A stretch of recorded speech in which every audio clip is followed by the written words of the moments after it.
Bismillahirrahmanirrahim. Assalamualaikum warahmatullahi wabarakatuh. Bapak-bapak dan ibu sekalian, adik-adik sekalian, terutama kawan-kawan yang saya hormati, saya begitu masuk saya lihat begitu banyak kawan-kawan saya di sini. Jadi saya merasa bahagia sekali pada malam hari ini. Saya juga agak didadak karena saya tidak sebenarnya ada yang undangan syukuran ya karena saya 1 bulan ini sangat seperti orang yang ya dikejar-kejar oleh waktu, karena baru saja saya ambil alih jabatan Forkostra. Sudah itu dong Mas. Kali ini namanya tendensius. Mereka ambil alih. Mungkin secara di bawah sadar ada sesuatu. Tapi di utara juga ambil alih. 20 hari, kurang lebih 1 bulan lalu saja. Dan alhamdulillah besok akan selesai saya datangi seluruh batalion yang ada di Kostrad, dan demikian sebetulnya membawa saya ke Jawa Barat, Jawa Tengah, Jawa Timur, Urusan dan sampai ke daerah-daerah, ke kecamatan-kecamatan, dan sempat juga melihat semua pasukan saya. Kebetulan juga sempat juga mampir di beberapa pesantren di Jawa Timur, sehingga juga ketemu dengan beberapa kiai-kiai, tokoh-tokoh NU. Kalau di sini agak mayoritas Muhammadiyah. Di kota, mereka yang di desa-desa.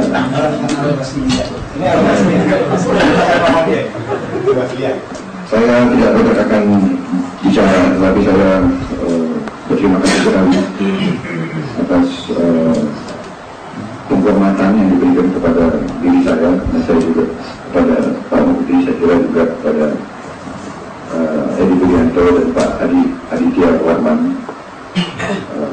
Perhatian yang begitu besar, rasa solidaritas, rasa ikut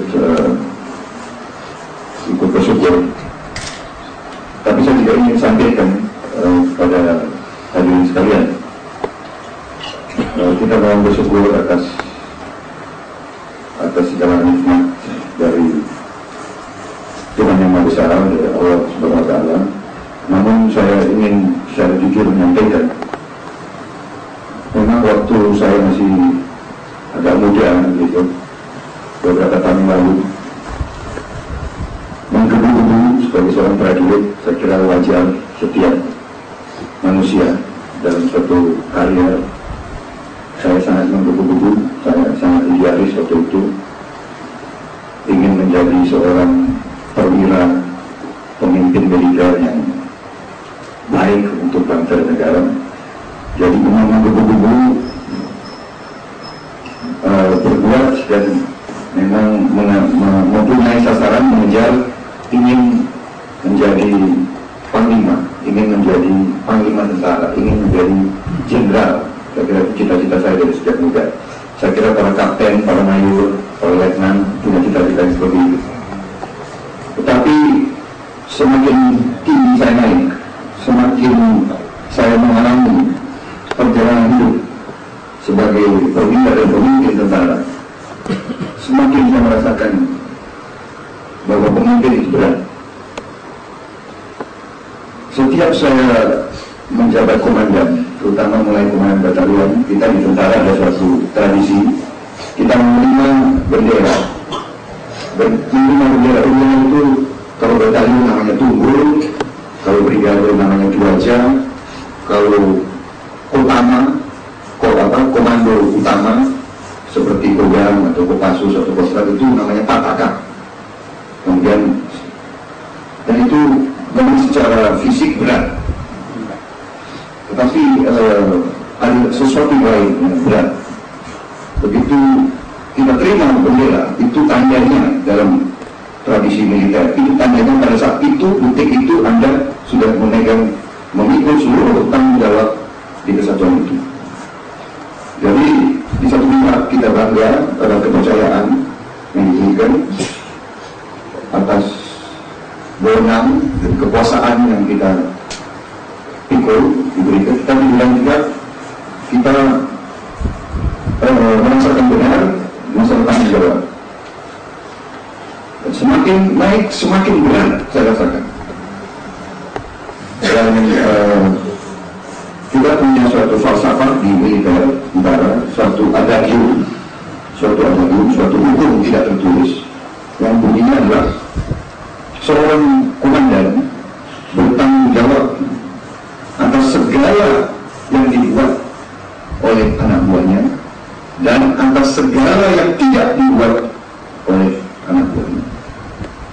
A commander is responsible for everything that his man does or fails to do. Jadi semua yang dibuat atau tidak dibuat oleh anak buahnya itu tanggung jawab komandan. Demikian beratnya tuntutan, sehingga banyak privilege yang diberikan seorang komandan, diberi hak pakai tongkat, ada ajudan, pintu dibuka, segala. Tetapi itu tanggung jawab, sehingga semakin tinggi sama masa semakin berat. Jadi pada saat kita mengharapkan dan kita diberikan oleh Maha Kuasa, ternyata diberikannya itu sebetulnya juga sesuatu yang kita rasakan, suatu beban. Sehingga waktu saya naik dari bintang 1, saya mau masuk ke ruangan kerja saya, hati saya sebetulnya dak-dik-duk. Saya masuk ruangan komandan jenderal. Saya duduk di meja itu, saya merasakan, ya Tuhan berikan kepada saya kekuatan. Apakah saya mampu memimpin pasukan ini dengan baik dan sebaik-baiknya? Jadi ada perasaan. Dan 1 bulan setelah saya menjabat, langsung terjadi suatu peristiwa yang sangat berat sebetulnya, yaitu penyanderaan di Irian. 1 bulan setelah saya menjabat, saya berangkat ke Irian, dan di situ saya juga merasa kok demikian berat ujian yang diberikan kepada saya, karena secara teknis keadaannya sangat sulit. Alat-alat Indonesia kurang, helikopter kita kurang, kita tidak punya alat-alat untuk bisa menembus penginderaan di bawah pohon-pohon yang 40 meter tingginya dan sebagainya. Kemudian persoalannya berjalan sekian bulan, begitu banyak warga negara asing terlibat, seluruh mata dunia kepada kita, terutama mata dunia militer. Ya. Di situ dipertaruhkan kehormatan pasukan khusus, kehormatan TNI dan kehormatan itu bangsa Indonesia. Dan saya merasakan saya yang khusus bertanggung jawab penuh, dan terjadi korban. Banyak rekan-rekan saya, anak buah saya juga korban di situ. Di situ kita rasakan berat sebagai pemimpin. Tapi alhamdulillah Tuhan memberi suatu jalan keluar dan suatu kemudian, terutama di mana yang bertanggung jawab adalah saya. Tapi di balik kesulitan yang saya rasakan waktu itu, di mana saya sudah menyampaikan kepada pimpinan bahwa apabila dalam 3 hari ini dengan saya merasa tidak selamat atau tidak ketemu, saya akan meletakkan jabatan. Saya sudah sampaikan kepada pimpinan saya waktu itu. Di situ hadir juga Pak Jeki Anwar, dan ada waktu itu Kabila Pak Samsi Siregar adalah pemimpin operasi seluruhnya. Saya adalah komandan Satgas yang mengadakan serbuan. Saya lapor ke Pak Samsir Jenderal, kalau ini tidak berhasil, tanggung jawab sepenuhnya kepada saya akan jadi saya siap meletakkan jabatan 5 bulan setelah saya dilantik. Dan saya benar-benar sudah kumpul asisten saya, yang saya katakan situasi demikian, korban sudah banyak, saya tanggung jawab, keberhasilan belum pasti. Kalau ini dalam 3 hari tidak berhasil, saya harus ditanggung jabatan. Saya sudah kumpulkan asisten-asisten saya. Nah, demikian, tetapi ternyata Tuhan memberi sesuatu yang bagi saya waktu itu bagaikan mukjizat sebetulnya, yang tidak mungkin menjadi mungkin. Kita diejek oleh tentara-tentara asing, tetapi kita ternyata diberi kemenangan, keberhasilan. Jadi saya merasakan akhirnya jalan bagi saya terbuka, saya tidak jadi mundur diri, dan seterusnya dan seterusnya. Bahkan 8 bulan setelah saya jadi bintang 1, saya diberikan bintang 2. Sekali lagi, begitu diberi bintang 2 memang tidak seberat, karena jabatan masih tetap sama, tidak. Begitu saya dilantik menjadi Pangkostrat, sekali lagi saya merasakan beban itu. Diberi kehormatan bintang 3 pada usia 46 tahun, suatu kebanggaan. Tetapi anehnya, rekan-rekan saya, kawan-kawan saya, termasuk atasi-atasi pertama asing yang datang pada hari diumumkan saya dari Pangkostrat, bentuk ketemu saya, melihat wajah saya tidak berseri-seri, tidak gembira, ria, tetapi justru sangat muram, katanya. Sampai semuanya mengatakan, terutama salah satu atasi pertahanan itu, Anda diumumkan bintang 3, kok Anda kelihatan sangat Anda kelihatan sedih. Dan ini benar-benar saya rasakan hari itu. Bukan saya bangga benar, tetapi saya benar-benar merasakan apakah saya mampu, apakah saya pantas. Begitu banyak senior-senior saya lewati, dan apakah ini macam-macam lah pikiran waktu itu. Dan mungkin Pangkostrat demikian. Tadinya saya mungkin 6.000 orang, sekarang saya bertanggung jawab atas 25.000 orang.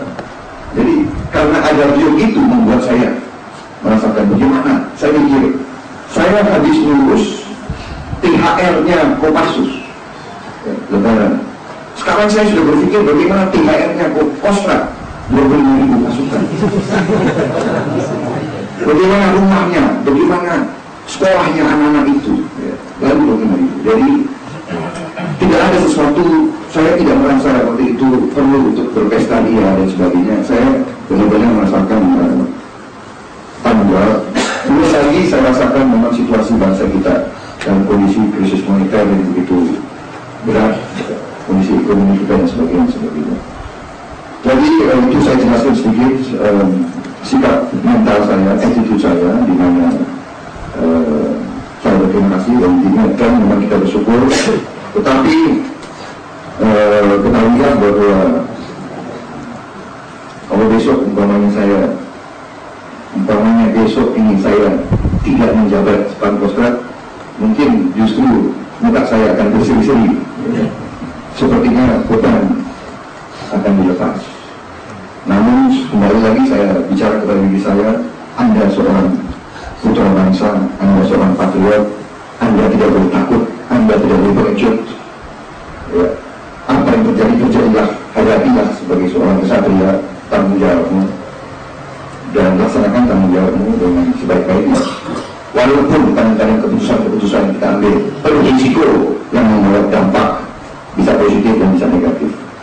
Saya kira itu yang ingin saya sampaikan pada kesempatan malam hari ini. Saya sangat terima kasih atas penghormatan kepada diri saya dan kehadiran kawan-kawan saya, dan saya yakin banyak kesibukan yang hadir di sini, tokoh-tokoh nasional saya kira yang hadir, yang sangat berperan dalam kehidupan bangsa kita. Ada yang dari bidang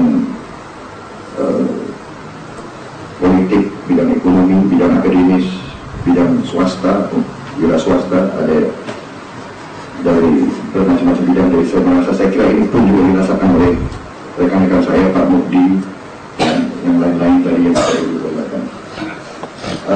Saya juga ingin sampaikan kepada adik Wati Piatu bahwa ada suatu cerita yang menarik. Saya ingin ceritakan kepada adik Wati Piatu. Baru saja tahun yang lalu saya memimpin suatu kegiatan, suatu ekspedisi untuk mengibarkan bendera merah putih di puncak tertinggi dunia di Everest. Ini cita-cita kita sudah lama, tapi kita tidak punya uang, sehingga 10 tahun kita tertunda. kita tersentuh karena kita dengar Malaysia akan mengibarkan pada tanggal 10 Mei 1997 yang lalu. Karena kita dengar Malaysia akan mengibarkan dan mereka sudah mengungkap di radio dan sudah programnya sudah 3 tahun, kita terusik. Ya, saya sebagai putra bangsa, sebagai patriot, mungkin saya bisa dituduh ultra patriotik. Karena apa? Saya 10 tahun hampir tidak punya negara. Saya 10 tahun waktu umur 6 sampai 15 tahun saya berjalan-jalan di dunia di beberapa negara sebagai political refugee.